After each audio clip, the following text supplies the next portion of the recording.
어젯밤에 한미 간의 통화 수합 체결이 전격 발표됐습니다. 급락하던 주식시장 오늘은 올랐고요. 급등하던 달러와 환율은 오늘 좀 내려갔죠. 자, 이걸로 이제 충분할지 좀 짚어보겠습니다. LG경제연구원의 연구위원 조영무 박사 연결하죠. 안녕하세요. 네, 안녕하십니까. 네, 먼저 통화 수합이 뭔지 좀 개념 규정부터 해주세요. 네, 수합이라고 한다면은 바꾼다라고 하는 뜻인데요. 예. 말씀하신 통화 수합이라고 한다면은 각각 다른 종류의 두 나라 통화를 서로 맞바꾸는 계약을 맺는 겁니다. 예. 어제 밤 늦게 우리나라와 미국 사이에 체결된 통화 수합의 그 주체에 주목하실 필요가 있는데요. 예. 우리나라 쪽의 주체는 우리나라 돈을 찍어내는 원화를 찍어내는 한국은행이고요. 한국은행. 미국 쪽의 주체는 미국의 돈인 달러화를 찍어내는 미 연준이었죠. 네. 그렇다 보니까 결국은 두 나라 돈을 찍어내는 중앙은행 사이에서 서로 돈을 맞바꾸는 계약을 맺었다라고 보시면 되겠고요. 예. 결국은 우리가 원하는 때 600억 달러 정도에 달하는 미국 돈을 우리 돈 원화를 주고서 맞바꿀 수 있게 되었다라는 의미가 되겠습니다. 그때 환율은요 어떻게 합니까? 그것은 그 통화 수합 계약을 맺을 때 그 계약 시에 설정된 그 환율을 가지고서 서로 맞바꾸게 됩니다. 그럼 뭐 반대로 달러, 그러니까 미국 입장에서도 원화가 필요하면 600억 달러 어치의 원화를 또 마음대로 필요할 때 갖다 쓸 수 있다 이런 거고. 그렇죠. 그런데 서로 간에. 예. 그렇죠. 그런데 현재 상황은 전 세계 금융시장에서 달러화가 부족한 상황이고요. 달러화가 부족하다라고 하는 것은 결국은 금융시장에서 이야기하는 돈이 부족하다, 유동성이 부족하다라는 의미로 해석을 하시면 되겠습니다. 왜냐하면 국제 금융시장에서 아직까지는 미국 달러화가 기축통화의 역할을 하고 있고요. 그렇죠. 그렇다 보니까 국제 금융시장에서 주요 금융기관들이나 펀드가 결제할 돈이 부족하다라고 하는 의미는 결국은 달러화의 부족을 의미를 하게 되고 최근에 우리나라 원달러 환율이 급등을 한 것도 결국은 국내 외환시장에서 달러화가 상대적으로 부족했기 때문에 나타나고 있는 현상입니다. 지금 이제 코로나19 때문에 전 세계 경제가 타격을 받아서 증시가 빠지고 또 실물 경제에서도 위축이 예상되고 뭐 이런 여파가 달러화에 대한 품귀 현상으로 나타난 거잖아요. 네. 그걸 좀 설명해 주세요. 경제가 안 좋아지면 왜 달러화로 사람들이 몰려갑니까? 결국은 국제 금융시장에서 큰 돈의 그 주인이라고 한다면 결국은 미국, 유럽, 일본과 같이 그동안 막대한 양의 통화 완화를 했었던 주요국의 펀드, 은행과 같은 금융기관이라고 할 수가 있겠는데요. 최근에 국제 금융시장에서 연쇄적으로 많은 나라들의 주가가 급락하지 않았습니까? 그렇죠. 그렇다 보니까 가지고 있던 주식이나 채권과 같은 금융자산들의 가치가 급락을 했었죠. 맞아요. 그런데 이러한 금융기관들의 속성이 가지고 있는 투자 자산의 가치가 단기간에 급락을 하게 되면 내부 통제 시스템 그러한 자산을 팔아서 현금화해야 되는데요. 그렇죠. 이러한 과정이 생기게 된 것은 사실은 이러한 내부 통제 시스템이 허술하다 보니까 글로벌 금융위기를 거치면서 금융기관들이 망가지고 커다란 고생을 했었던 선진국 정부 또는 금융감독 당국이 이러한 시스템을 만들었기 때문입니다. 또한 이렇게 돈을 넣어두었던 펀드가 지나치게 손실이 크게 나면은 투자자들이 내 돈을 꺼내달라고 하는 경우도 많이 늘어나게 됩니다. 인출 요구가 빗발치겠죠. 그렇습니다. 이 두 가지 경우 모두 다 돈을 투자를 했었던 펀드나 금융기관들 입장으로서는 현금화시킨 돈을 내주어야 되는 상황이 되게 되는데요. 그렇죠. 결국은 이렇게 자산을 팔아서 현금화한다라고 하는 의미는 결국은 주요국 중앙은행들이 풀고 있는 돈 중에서도 달러화에 대한 수요가 급증하게 된다라고 하는 의미가 되는 거죠. 알겠습니다. 600억 달러라고 하는 게 한미 간의 통화 수합이 이번이 두 번째죠. 그렇습니다. 처음 있었던 것은 앞서 있었던 글로벌 금융위기 당시 2008년 10월에 모두 15개 나라에 대해서 미 연준이 통화 수합 계약을 맺었던 적이 있고요. 그 2008년에 했던 게 300억 달러 규모인데 이번에는 600억 달러 규모라면서요? 그렇습니다. 당시에는 300억 달러 규모로 15개월 동안 지속이 되었고요. 이번에는 6개월 동안 6개월 동안 모두 600억 달러에 대해서 우리나라와 미국 사이에 통화 수합 계약이 체결된 거죠. 그 600억 달러 정도면 충분한 겁니까? 어떻게 보세요?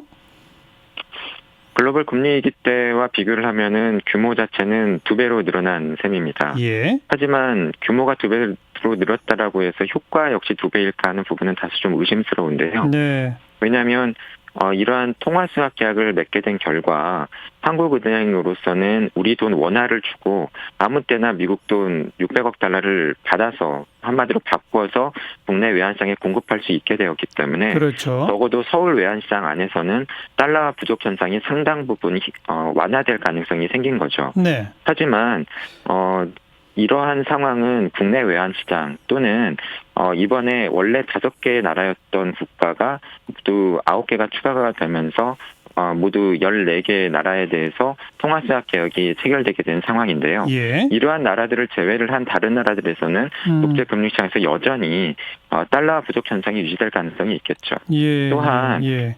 이러한 달러 부족 현상을 촉발시킨 것이 지금 우리가 경험하고 있는 코로나19 경제 위기, 그 원인이 질병이라고 하는 것이기 때문에 그렇죠. 질병 자체인 코로나의 상황이 호전되지 않는다라고 한다면 예. 국제금융시장에서 달러 부족 현상은 지속될 가능성이 있겠고요. 네. 결국은 큰 틀에서 국제금융시장에서의 달러 부족 현상이 해소되지 않는다라고 한다면 효과가 다소 제한적일 가능성이 있습니다. 예. 근데 이 금융과 실물 경제라고 하는 것이 서로 연동돼서 뭐 함께 가긴 하지만 또 좀 구별해서 볼 수도 있는 거 아니겠습니까? 그러니까 네. 이 한미 간의 통화 수합이 달러 그 수요를 어느 정도 좀 충족해서 금융시장에 최근 얼마 동안 한 보름 동안 있었던 급락 현상을 진정시키고 안정시킬 수 있을 거라는 기대는 금방 이해가 되는데, 근데 지금 전 세계적인 코로나19로 인한 경제 위축은 각국 간의 교역의 규모가 우선 줄어들고 뭐 관광객들이 네. 다니질 않고 물건이 안 팔리고 그러다 보니 못 만들고 자동차 회사들도 다 공장 문을 닫고 이런 실물 경제상의 큰 타격, 이거를 통화 수합으로 해결할 수 있나요? 네, 정확하신 지적인데요. 예.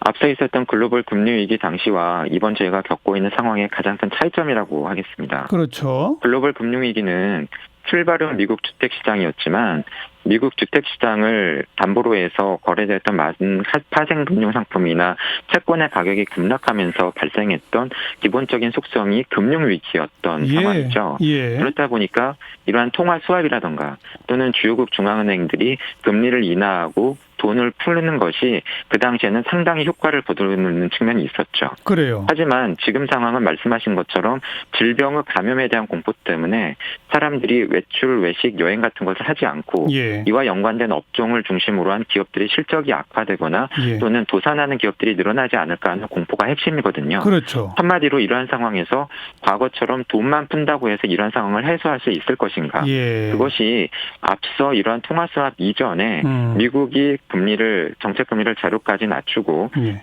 다시 양적 완화를 시작하기로 하고 유로존도 막대한 규모의 채권을 사들이면서 돈을 풀겠다라고 했지만 예. 지금까지도 여전히 국제 금융시장이 불안정하고 이러한 코로나 위기에 대한 불안감이 해소되고 있지 않은 중요한 원인입니다. 그렇죠. 그러니까 금리 내리고 재정 투입하고 통화 수합해서 외환에 대한 우려를 좀 불식시키고 이거 말고 또 뭐가 필요한 거죠, 그렇다면?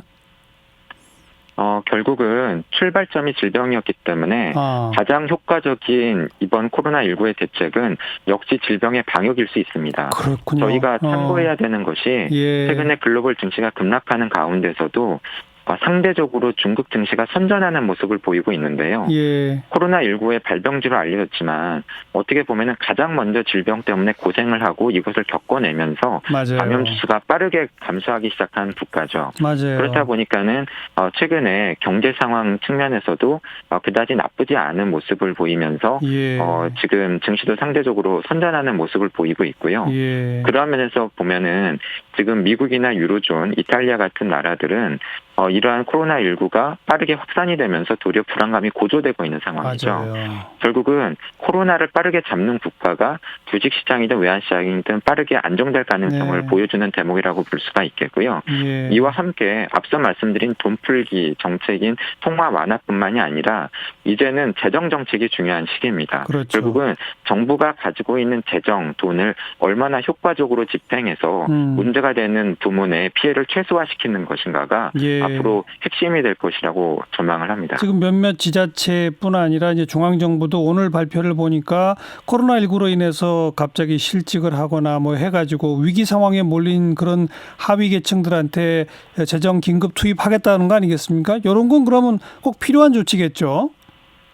뭐 기본소득이라고 하는 용어를 둘러싸고 지금 많은 논란이 있고요. 예. 해야 되느냐 하지 말아야 되느냐 또는 효과가 있겠다 없겠다와 이런 것들을 둘러싸고 논란이 있습니다. 예. 하지만 제 개인적인 생각이지만 어차피 정부가 쓸 수 있는 돈도 한정되어 있거든요. 예. 한정된 재정 지출 역량이라고 한다면 그리고 그것이 기본적으로 국민의 세금이거나 또는 국가가 빚을 내서 하는 것이라고 한다면 네. 그것을 제대로 그리고 효과를 극대화시키면서 쓰는 것이 가장 중요하겠죠. 예. 그런 면에서 본다라고 한다면 너무 많은 계층에게 적은 금액을 골고루 나누어줘서 예. 소비를 끌어올리려고 하기보다는 예. 조금 전에 말씀을 드린 것처럼 이번 사태로 인해서 피해를 집중적으로 입고 있거나 그렇죠. 또는 도산이나 폐업의 상황에 내몰려 있는 계층에게 네. 지금 언급되고 있는 것처럼 융자를 해주거나 돈을 빌려주는 것이 아니라 예. 아예 그냥 지급을 해주더라도 예. 이러한 계층들이 딛고 일어서거나 예. 또는 폐업이나 도산을 하지 않도록 도와주는 것이 예. 한정된 재정 지출 역량을 효과적으로 쓰는 방법이라고 생각을 합니다. 예.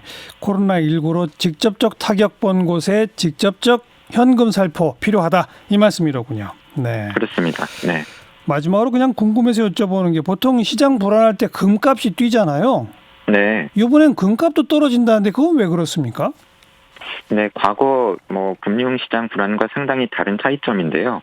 그건 역시도 앞서 말씀드린 것처럼 극단적인 현금 선호, 한마디로 달러가 필요한 상황의 결과라고 보시면 좋을 것 같습니다.